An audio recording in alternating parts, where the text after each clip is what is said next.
이제 입국을 했습니다. 그전에도 복음이 간헐적으로 들어오기는 했지만 공식적으로는 이때를 이제 우리나라 복음의 기점으로 보고 있습니다.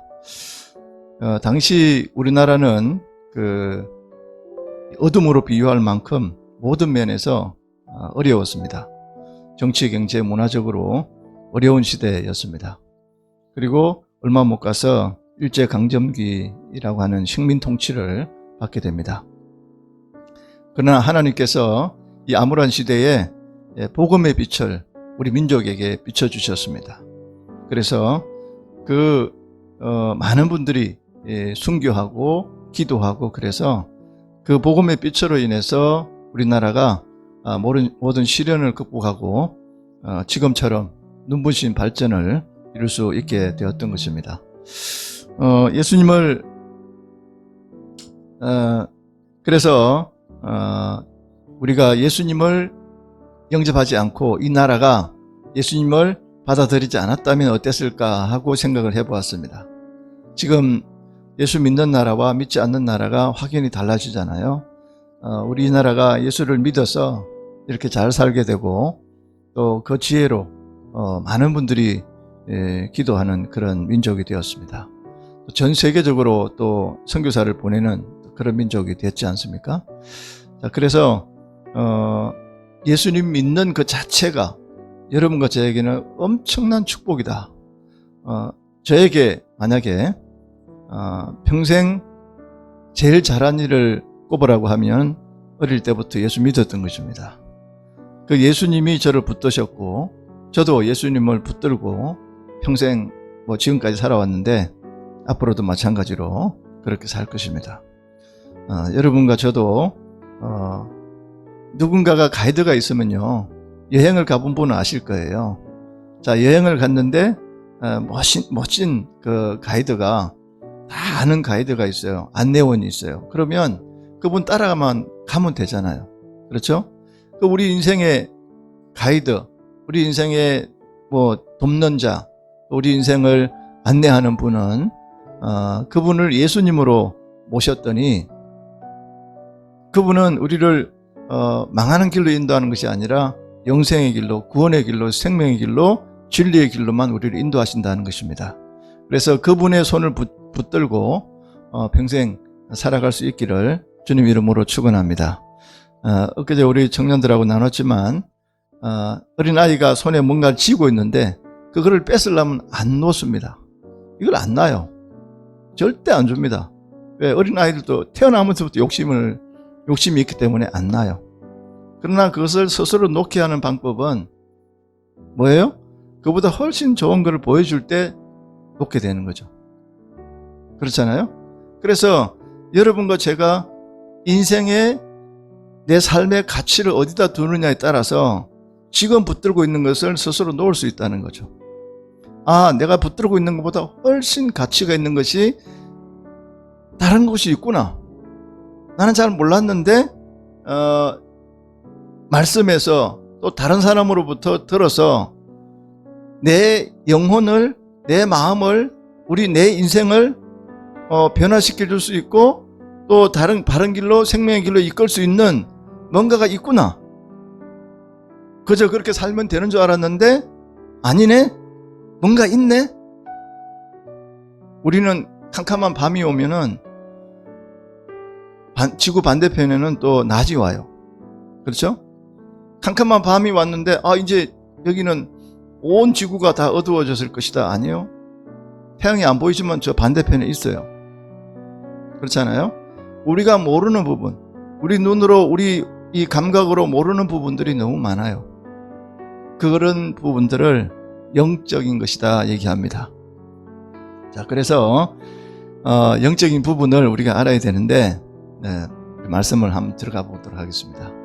자, 어떤 분이 이런 분이 계셨습니다. 어떤 분이 예수님을 잘 믿는 성도가 병을 앓게 됐어요. 그것도 중병을 앓게 되었습니다. 병 중에 하나님의 깊은 사랑을 깨달았어요. 어떤 분은 그냥 평소에 그 사랑을 깨닫는 분도 계시고, 어떤 분은 아주 그 질병이라든가 위험한 일을 당하고 어려운 일을 당하고 난 다음에 깨닫는 분이 계셔요. 근데 이분은 병중에 하나님의 사랑을 깨달았어요. 그는 하나님께서 자기를 그처럼 사랑하는 줄을, 뜨겁게 사랑하는 줄을 그때서 알았어요. 자,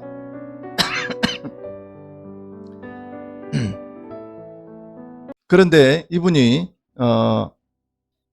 어떤 그런 하나님이 진짜 자기를 사랑하는지, 자기는 사랑하는 것 같은데 하나님이 진짜 나를 사랑하는지 고민이 있었어요. 그 고민을 들었던 친구가 이런 말을 해주었습니다. 내가 집에 가면 나는 우리 아기들을 무릎 위에 앉히고 아이와 이렇게 대화를 한다. 내가 아무리 지쳐 있을 때라도 나는 아기를 위해서 무엇이든지 한다. 그렇죠? 내가 우리 아기를 극진히 사랑하기 때문에 그렇게 한다. 그렇지만 나의 아기는 나를 그렇게 사랑하지 않는다. 내 심장이 파열되는 고통을 겪고 있다고 할지라도 내가 죽는다고 해도 아기는 별로 상관하지 않는다. 나는 나의 모든 것을 아기에게 줄 수 있지만 나의 아기는 나에게 동전 한 푼 가져다 주지 않는다. 그렇지만 나는 아기를 위해서 필요하다면 내 모든 것을 다 희생할 수 있다. 자, 묻겠네. 그러면 아기가 나를 사랑하는가? 아니면 내가 아기를 사랑하는가? 아마도 나의 아기는 성장하여 아빠의 사랑을 알았을 때도 내가 아기를 사랑하는 그 사랑으로 나를 사랑하지 못할 것이네, 이렇게 말했습니다. 자, 무슨 얘기입니까? 이 말을 들었던 그 성도는 눈물을 흘리며 말했습니다. 이제 알겠습니다. 제가 생각해야 할 것은 하나님에 대한 나의 사랑이 짧음이 아니라 나를 향한 하나님의 사랑이 얼마나 큰가를, 나를 이처럼 사랑하는 그 하나님, 오늘도 그 주님의 그 사랑으로 나를 채워달라고 하는 그 기도를 해야 되는데 그러지 못했음을 오늘 내가 알았습니다. 자, 무슨 얘기입니까? 이 이야기 가운데 두 가지가 암시되어 있습니다. 하나는 중병을 앓으면서 은혜를 받은 성도의 신앙인데요, 자기가 열심히 하나님을 사랑하고 하나님께 헌신하고 하나님께 영광을 돌리고자 애를 썼었습니다. 그러나 자기의 나약함만을 발견하고 가슴이 아파하고 있었습니다. 자, 다른 하나는 그의 친구의 신앙입니다. 그는 자기가 아기가 자기를 전혀 사랑하지 않아도 아빠인 자기는 무조건적으로 아기를 사랑하듯이 무조건적으로 자기를 사랑하시는 하나님의 사랑의 크심을 바라보면서 하나님의 영광이 자기에게 임하기를 갈망했습니다.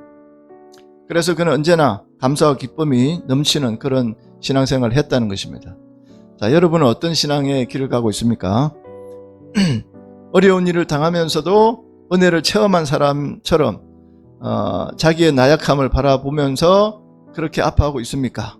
아니면 그 친구와 같이 하나님을 바라보면서 하나님의 사랑의 크심을 감격하고 영광의 완전하심에 놀라고 무조건적인 그 사랑하는 그 사랑에 감사하며 그렇게 살아가느냐는 것입니다. 자, 이렇게 보니까 어려운 말 같은데, 자, 자기를 바라보는 것이 마치 내 부족함을 자꾸 하나님께 드러내놓고 내가 이런 사람입니다 하고 하는 것이 회개인 것처럼 생각하는 분들이 있습니다. 자기의 죄악의 큼을 바라보고 자기의 나약함의 큼을 바라보고 또 정욕과 탐욕의 강함을 두려워하고 아무리 노력해도 하나님의 의를 이룰 수 없다는 그러한 자기의 그 나약함을 바라보면서 가슴 아파하고 부르짖는 것이 회개라고 생각했던 것입니다. 자, 끊임없이 자기를 바라보고 또 자기를 보기 때문에 이 사람은 뭘 하느냐? 절망합니다. 낙담해요. 왜? 여러분을 스스로 한번 바라보면 이 희망이 있습니까? 소망이 있습니까? 절망입니다.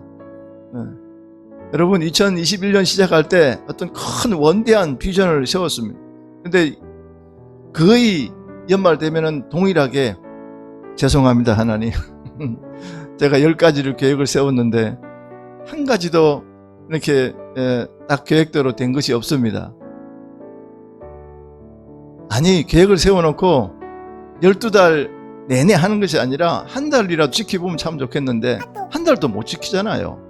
예? 그게 우리 인간 아니겠습니까? 그런 나를 바라보면서 절망하고 낙담하고 하나님 죄송합니다, 회개합니다. 자, 이렇게 맨날 되풀이하는 것이 회개일까? 여러분 뭐라고 생각하십니까? 자, 그렇게 계속 하는 분들에게는요, 마음에 뭐가 없다? 기쁨이 없습니다. 자기를 계속 바라보고 계속 절망하니까 감사가 없어요. 계속 통회하고 계속 그냥 리바이벌 계속 반복하는 그런 것밖에 안 돼요. 네.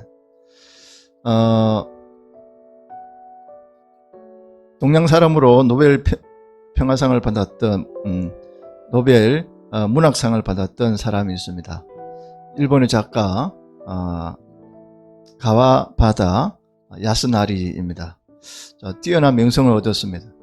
모든 사람이 부러워하는 상도 받았습니다. 그가 뜻밖의 그런데 자살하였습니다. 자, 가스관을 물고 이렇게 자살했다고 하는 것입니다. 자, 모두 의아해했습니다. 야스나리라는 분이 자살한 이유가 뭘까? 다른 건 아니었습니다. 자신의 몸이 늙고 병든 것을 견디지 못하였습니다. 일이 제대로 되지 않는 것도 한탄하였습니다. 고민 속에서 살았습니다. 그래서 자기를 바라보니까 크게 나약해졌습니다. 그리고 자기 나약함을 견디지 못해가지고 자살하고 만 것입니다. 자기의 나약함을 바라보면 그것을 설파하는 자는 거기에 빠져버립니다. 자기의 불행을 바라보면서 그렇게 돼버린다는 것입니다. 불행의 잔을 마실 수밖에 없다는 것입니다. 자, 자기의 약점을 한없이 바라보는 자는 그 약점에 취해서 죽습니다. 여러분과 저의 약함 때문에 죽음에 이르는 병에 걸리지 않습니까? 자기를 바라보는 자는 좌절과 절망에 빠질 수밖에 없다는 것입니다. 그래서 하나님을 바라보는 자는, 그렇지만 하나님을 바라보는 자는 하나님으로부터 흘러내리는 그 무한한 하나님의 사랑과 하나님의 영광으로 충만함을 입을 수가 있다는 것입니다. 시편 73편 26절에 보면 이렇게 나와 있습니다. 내 육체와 마음은 쇠잔하나 하나님은 내 마음의 반석이시요 영원한 분기시로다. 그렇습니다. 나를 바라보면 쇠잔합니다. 낙담할 수밖에 없습니다. 절망할 수밖에 없습니다. 그러나 하나님을 바라보니까 거기에 희망이 있더라는 것입니다. 그래서 여러분과 저는 오늘 말씀을 통해서 이런 신앙을 회복하시기를 축원합니다. 오늘 말씀은 하나님의 빛이 우리에게 이르렀다고 말씀합니다. 여호와의 영광이 우리 위에 임했다는 사실을 선포하고 있습니다. 자, 1절부터 3절까지 한 번 더 읽겠습니다. 일어나라, 빛을 발하라. 이는 내 빛이 이르렀고 여호와의 영광이 내 위에 임하였음이니라. 보라, 어두움이 땅을 덮을 것이며 캄캄함이 만민을 가려우려니와 오직 여호와께서 내 위에 임하실 것이며 그 영광이 내 위에 나타나리니 열방은 내 빛으로 열왕은 비치는 내 광명으로 나아오리라.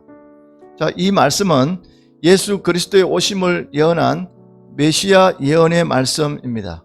예수님은 우리의 빛이시요 예수님은 우리의 영광이십니다.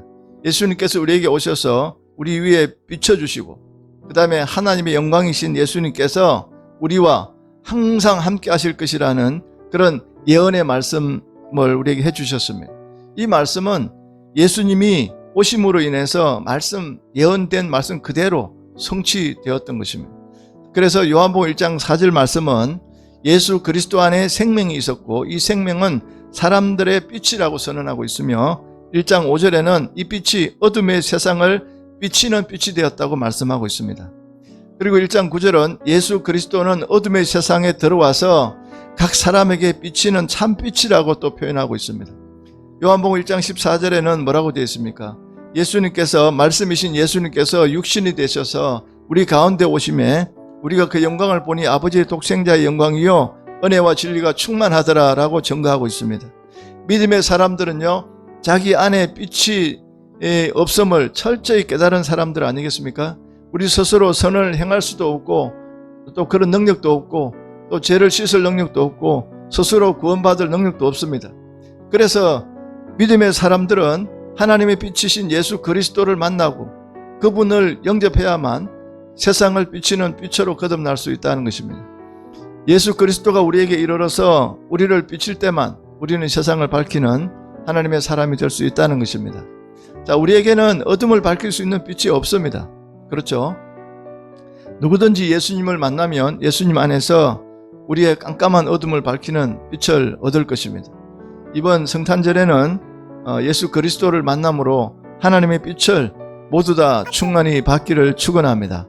이번 성탄절에 예수님을 영접하여서 하나님의 영광이 임하는 체험을 할 수 있기를 바랍니다.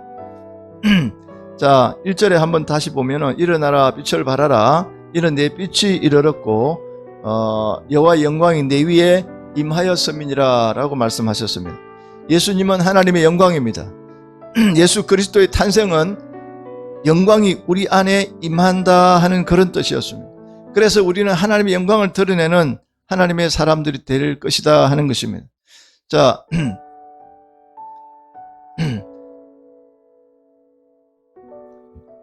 하나님께서 죄악의 이스라엘 백성들의 그 죄악에 따른 그 심판으로 말미암아 그 땅을 어떻게 했습니까? 티끌과 폐허같이 그렇게 그 앉아있던 사람들에게 시온 예루살렘 성 아닙니까? 시온성 예루살렘 성에 그런 그 당시에는 또 지금 이사야가 예언된 이 당시에는 지금 포로기 있습니다. 포로기. 예. 바벨론의 포로로 잡혀가 있는 사람들에게 희망의 메시지, 소망의 메시지를 전해주는 그런 말씀인 것입니다. 시온, 예루살렘에 빛이 비칠 거라는 것입니다. 지금 1절 아니고 2절에 보면 어떻습니까? 어둠이 캄캄하다는 것입니다. 만민을 가리우고 다 덮었다는 것입니다. 어둠으로 가득 차 있는 이 시온성, 예루살렘 성에 오늘날로 말하면 우리들에게 어둠이 덮여 있는 곳에 빛으로 비춰주시겠다고 말씀하고 있습니다. 그러면 하나님의 영광이 임한다는 것입니다. 빛이 있는 곳에 하나님의 영광이 임한다는 것입니다. 빛이 이르렀다고 하는 것은요, 빛을 발할 수 있는 근거, 또 우리에게 빛이 비친 그 자체로 우리도 나가서 어둠을 밝힐 수 있는 빛이 될 수 있다 하는 그런 것을 말하는 것입니다. 책을 한 권 읽었는데 새로운 피조물의 실제라는 책을 한 권 읽었습니다. 자, 이 책에는 여러분 우리가 지금 시대를 어떤 시대라고 봅니까? 암울한 시대라고 합니다. 어둠의 시대입니다. 저도 여러분들에게 설교를 옛날에도 저도 그렇게 들었고 지금도 그렇게 하고 있고 그건 이제 바꿔야 되는데 윤리적인 설교를 많이 합니다. 그렇죠? 왜 그렇게 못하느냐 이렇게 많이 해요. 많이 들었잖아요. 그렇죠? 아니 기도해야 되는데 왜 기도를 못하느냐? 아니 성경을 읽어야 되는데 왜 성경 안 읽느냐? 예배를 똑바로 드려야 되는데 왜 똑바로 안 들으느냐? 이런 얘기 많이 들었잖아요. 네? 많이 들었죠? 설교 강단에서 흐르는 메시지가 거의 그렇게 했었습니다. 그래서 계속 말씀하시는 그런 잔소리 같은 그런 그 메시지에 자기를 그게 대비해 보니까 전부 어떻느냐면 절망하는 거예요. 아, 나는 왜 이렇게 못하지?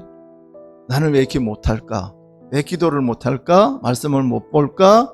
왜 성령 충만 안 할까? 왜 나는 다른 사람처럼 전도를 못할까? 왜 나는 영적으로 충만하지 못할까? 또는 영적으로 하나님과 깊은 교통하고 싶은데 왜 나는 못할까? 계속 절망하고 있다는 것입니다. 그래서 이 책 내용에 보면은 교인들 가운데 패배자들이 너무 많다는 거예요. 패배 의식에 젖어 있는 사람들이 너무 많다는 거예요. 저도 공감했어요. 저 역시도 마찬가지 그랬잖아요. 제가 마치 하나님 앞에 뭔가를 업적을 남겨가지고 내가 이런 일을 했으니까 하나님 나 멋지죠? 나 좀 건멸류관, 은멸류관, 모든 멸류관 나한테 다 주세요. 그런 욕심으로 기도하고 그런 욕심으로 내가 목회한답시고 그렇게 살았던 것입니다. 여러분, 이 책 내용만 봐도 그게 아니라 하나님께서 우리에게 진짜 원하는 것은 뭐냐면 네 속에 내가 있느냐는 것입니다. 이거예요. 내 속에 내 생명이 있느냐? 내 안에 예수 그리스도의 생명이 진짜 있느냐? 그러면 된다는 거예요. 그러면 하나님이 일하시게 하고 하나님이 한다는 것입니다. 하나님이 일하신다는 거예요. 사람이 제일 되는 목적이 뭡니까, 여러분? 요리문답에 우리가 말하는데, 대소요리문답을 할 때 질문합니다. 세례받을 때. 사람의 제일 되는 목적이 뭡니까? 뭐 때문에 살아갑니까? 라고 물으면, 되게 저도 그런 그 질문을 많이 해봐요. 제가 이제 세례 베풀기 위해서 질문해보면, 그냥 살기 위해서 살고, 먹기 위해서 살고, 안 죽으니까 살고, 모르는 분들은 되게 그런 얘기 합니다. 그런데 여러분은 뭐라고 대답해야 돼요? 삶의 목적이 뭡니까? 라고 물으면 대소요리문답의 그 책 내용이 그렇습니다. 사람의 제일 되는 목적은 하나님을 영화롭게 하고 영원토록 그를 즐거워하는 것입니다. 이거예요. 그래서 살든지 죽든지 먹든지 마시든지 무엇을 하든지 고린도전서에 있는 말씀처럼 하나님의 영광을 위해서 사는 것입니다. 안전하서나 하나님의 영광, 가난하나 부하나 하나님의 영광, 나이가 어리든 나이가 많든 하나님의 영광, 그 영광을 드러내고 싶은데, 어릴 때 저는요, 장로님들이 앞에 나와서 기도할 때 보면 거의 동일하게 거룩하시고 은혜로우신 하나님, 그래가지고 시작하면서 이제 영광을 돌리고 돌리옵나이다. 근데 무슨 말인지 몰랐어요. 그게 뭘 돌린다는 거냐 도대체. 거의 동일하게 제가 어릴 때 들었던 그 장로님들의 그 기도는 그런 거였거든요. 영광을 돌리고 돌리옵나이다. 뭘 돌린다는 거지 나는. 이 돌리는 거 이거밖에 모르는데. 여러분, 제가 지금도 완전히 깨닫지는 못했습니다. 그러나 조금 알 수 있는 것 같은 것은, 내가 뭐를 해가지고 하나님 영광이 나로 인해서 드러나는 게 아니에요. 착각했더라고요. 내가 열심히 전도하면 나를 통해서 하나님 영광이 드러나겠지. 아니요. 하나님의 영광은 이미 예수 그리스도 안에 충만하게 완전하게 하나님 영광이 그 자체로 하나님의 영광인 것입니다. 할렐루야. 다만 이 대신 예수 그리스도께서 우리에게 오시면 그 영광이 우리에게 임한다는 것입니다. 그래서 그 영광 속에서 우리도 함께 살아갈 수 있는 것입니다. 요한복음 17장에 예수님께서 돌아가시기 전에 대제사장적 기도를 할 때도 우리에게 그런 기도를 해주셨습니다. 야, 그러고 나고 보니까요, 예수님의 자리와 우리의 자리를 이렇게 같이 앉게 해주셨어요. 얼마나 감사한지 몰라요. 여기 서울대 나온 사람만 와, 돈 많은 사람만 와, 아니에요. 전도 100명 한 사람만 와, 아니에요. 부족하고 나약하고 허물 많은 누구든지 예수 그리스도를 영접하고 그 빛이 임한 사람에게는 그 영광 가운데 있는 거예요. 할렐루야. 바로 그런 거더라고요. 근데 우리는 되게 다 착각했어요. 그럴 때부터 유교적인 그런, 우리나라가 그런 게 많아요. 유교적인 그런 사상들이 많아가지고 꼭 뭔가를 해야 돼. 천주교를 얘기해서 죄송합니다만 거기는 덕을 세우라고 그러잖아요. 덕을. 뭔가를 덕을 세우고 뭔가를 이렇게 해서, 그러면 계단에 올라가서 뭔가를 자기에게 이렇게 자기 거를 쌓는다는 거잖아요. 여러분, 진짜 그렇게 될까요? 진짜 그렇게 됩니까? 아닙니다. 성경 자체도 말을 하고요, 칼빈을 덜먹이지 않더라도 여러분과 저는 절대로 그런 존재가 될 수가 없어요. 그런 존재가 안 되잖아요. 응? 그래서 이 책 내용도 그랬고요. 야, 이제 그렇구나. 정확한 걸 깨달았어. 너무나 분명 어렴풋하게 알고는 있었지만 우리는 패배자가 아니에요. 따라해 봅시다. 우리는 승리자다. 다시 한번 우리는 승리자다. 그럼요. 우리는 이미 승리하고 이겼더라고. 자기 자신을 보고서 낙담하고 낙심하고 하지 마세요. 하나님께 완벽하게 내가 완벽한 인간으로 변화돼 가지고, 아니에요 여러분. 그 자체가 교만이에요. 우리가 어떻게 완벽할 수 있어요? 없습니다.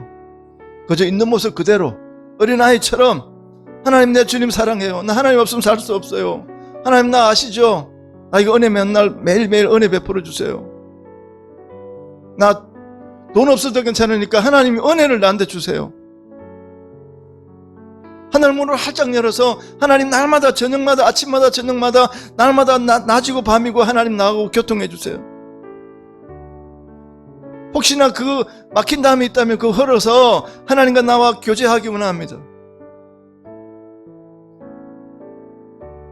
무영이가 꿈을 꿨는데, 그지? 꿈 얘기를 들었는데 예수님 만났대요. 길을 가다가 두 길이 있는데, 심판의 길인데 어느 길을 선택할 거냐, 그런 꿈을 꿨다고. 놀랬다고. 그래서 진리의 길을, 생명의 길만, 한쪽 길만 걸어가겠노라고. 응? 할렐루야. 그런 게 우리의 하나의, 아무것도 아닌 것 같은데요, 그 방향 설정을 딱 했으면 하나님이 도와주시는 거죠. 가다가 넘어질 수 있어요. 또 실수할 수 있습니다. 가다가 부딪혀서 깨질 수도 있어요. 혹이나 잘못해서 사람들에게 손깍질 받을 수도 있어요. 그렇지만 하나님이 빛이 임한 그분들에게는, 이 성경 말씀도 그래요. 일어나라 빛을 발하라 그러니까요. 저는 어릴 때, 아니 도대체 나는 맨날 못 일어나는데, 맨날 빛도 발하지 못하는데 이건 뭐지? 여러분 스스로 일어날 수 있어요? 스스로 빛을 발할 수 있느냐고요? 여기서부터 출발해야 돼요. 나는 내 스스로 아무것도 할 수 없어요. 하나님의 은혜를 주십시오. 내 은혜에 목마릅니다. 내 은혜에, 하나님의 은혜에 나는 너무 목말라요. 나는 하나님의 은혜에 흙이 져 있어요. 밥을 한 끼 못 먹으면요, 배고파서 난리잖아요. 근데 은혜에 목말라도, 은혜에 흙이 져도 몸부림치고 고통하는 사람이 없어. 여러분과 저는 그런 사람이 되어야 되겠다 하는 것입니다. 아, 그렇구나. 이 빛 대신 예수 그리스도, 말씀 그 자체가 예수 그리스도예요. 그 말씀 그 자체가 내 속에 들어와서 하나님으로 자정하시고 하나님과 나와 함께 계신다면, 그분은 하나님 영광을 함께 드러내는 거예요. 그렇게 승리자로 살아갈 수 있는 것입니다. 그래서 여러분과 저는요, 만지고 이렇게 감각적인 그런 걸 갖고 하나님을 표현하고 그런 건 아니에요. 그 이상의 것이에요. 우리 눈으로 보는 거, 내가 아는 것만큼 아니에요. 훨씬 더 크시고요, 훨씬 더 깊으시고요, 훨씬 더 넓으시고 높으시고. 그래서 그 계시의 영을 알 수 있는 그 지혜를 달라고 우리는 기도해야 돼요. 저는 이 책 한 권 읽고서, 와, 이제 답을 깨달았다. 성도님들에게 말씀이 곧 하나님이잖아요. 예수님이잖아요. 그래서 말씀을 바르게 넣어주면 되는구나. 그러면 말씀이 한다는 거예요. 하나님이 일하시게 하라.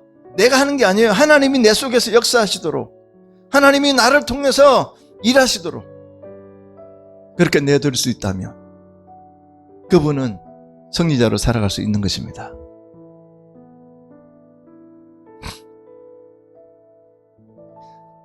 하나님께서 영광 돌린다는 의미는 단순하게 그렇게 생각하면 안 되는 것입니다. 우리가 무엇을 해서 하나님의 영광을 절대로 드러낼 수 없습니다. 그렇지만 나를 통해서 하나님의 빛이 부어지고 하나님의 은혜가 부어지고 내 속에 진리의 생명의 말씀이 계시면 그 자체로서 영광입니다. 바로 그런 것입니다. 그래서 빛이 임하면 하나님의 영광이 임하리라 하는 말씀이 바로 그런 것입니다. 여러분과 저는 절대로 이런 신앙에서, 그런 윤리적인 그런 신앙에서 이제는 껍질을 벗겨야 돼요. 매해가 지나가고 매해가 지나가는데 신앙이 성장하지 않으면 어떻게 하겠습니까? 어린아이들이 계속 자라듯 우리 신앙이 계속 자라고 변화되고 영적인 것으로 변화되고 충만함 받고 그렇게 되어야 되지 않겠느냐는 것입니다. 여러분이 믿는 하나님은 어떤 하나님이십니까? 전능하신 하나님인 것입니다. 영광의 하나님이십니다. 하나님이 영광이 가득합니다. 마치 내가 하나님 영광이 한 80%밖에 안 되는데 내가 20%를 채워서 넣어드릴게요. 절대로 그러면 안 됩니다. 여러분과 제가 해가지고 하는 게 아니라 이미 완벽하고 완전하신 하나님이신 것입니다. 그 빛이 나에게 오셨어요. 이미 오셨어요. 예? 나중에 이제 가신 그대로 다시 오신다고 하셨는데 우리는 이제 신부처럼 신부 단장을 해야 돼. 이제 맞이할 준비를 해야 되겠다 하는 것입니다. 영광으로 가득한 분이기 때문에 우리가 하나님 영광에 의해서 무슨 일을 하는 것 아니라는 것을 여러분 분명하게 아시고, 내가 은혜를 받았다면 자연적으로 하지 말라 그래도 주님을 위해서 내 인생을 살아갈 수 있는 것입니다. 먼저 해야 될 일이 뭐냐? 바로 그런 영적인 은혜를 충만히 받는 것입니다. 그럴 때 가능한 것이다 하는 것입니다. 자, 하나님의 영광이 임한 곳에는 하나님의 영광은 빛나는 것인데요. 출애굽기 24장 16절에 보면요, 시내산 위에서 연기와 구름이 불꽃으로 가득 찼어요. 영광으로 가득 찼다 말하고 있습니다. 하나님은 모세를 시내산 꼭대기에 불러서 거기서 계명과 율법을 모세에게 말씀합니다. 하나님께서 시내산에 임하셨기 때문에 거기에는 하나님의 영광이 빛이 있었던 것입니다. 출애굽기 40장 34절에도 보면요, 구름이 해막에 덮이고 여호와의 영광이 성막에 충만히 임했더라 그랬어요. 자, 뭐냐면 모세는 시내산에서 하나님께 받은 대로 하나님의 언약궤를 안치할 성막을 만들었습니다. 모세와 이스라엘이 성막을 만들어 하나님께 봉헌할 때에 하나님께서 성막에 임하셨다 하는 것입니다. 그래서 성막에 하나님의 영광이 가득 찼어요. 열왕기상 8장 11절에도 솔로몬이 하나님의 성전을 건축하여 봉헌할 때에 여호와의 영광이 전에 가득함이었더라 라고 말씀하고 있어요. 역대하 7장 11절에도요, 솔로몬이 기도를 마치며 불이 하늘로부터 내려와서 그 번제물과 제물을 사르고 여호와의 영광이 그 전에 가득하더라 이렇게 말씀하고 있습니다. 자, 솔로몬은 하나님의 뜻을 따라서 성전을 건축했습니다. 여호와 하나님은 솔로몬의 건축한 성전에 임하였습니다. 그러자 그 전에 하나님의 영광이 가득 찼다 하는 것입니다. 하나님의 영광은 인간에게서 나오는 영광이 아닙니다. 여호와의 영광은 여호와께 있는 것입니다. 그렇기 때문에 어디든지 여호와 하나님이 임재하는 그곳에 하나님의 영광으로 빛날 것입니다. 여러분과 저에게도 여호와가 임재가 있다면 거기에는 영광이 있는 것입니다. 자, 그래서 이번 성탄절에 하나님의 영광이신 예수님께서 우리에게 오시는 절기입니다. 이번 성탄절에 하나님의 영광이신 예수님 만나고 예수님을 영접하고 그 영광으로 빛나는 우리 모두가 되기를 주님의 이름으로 축원합니다.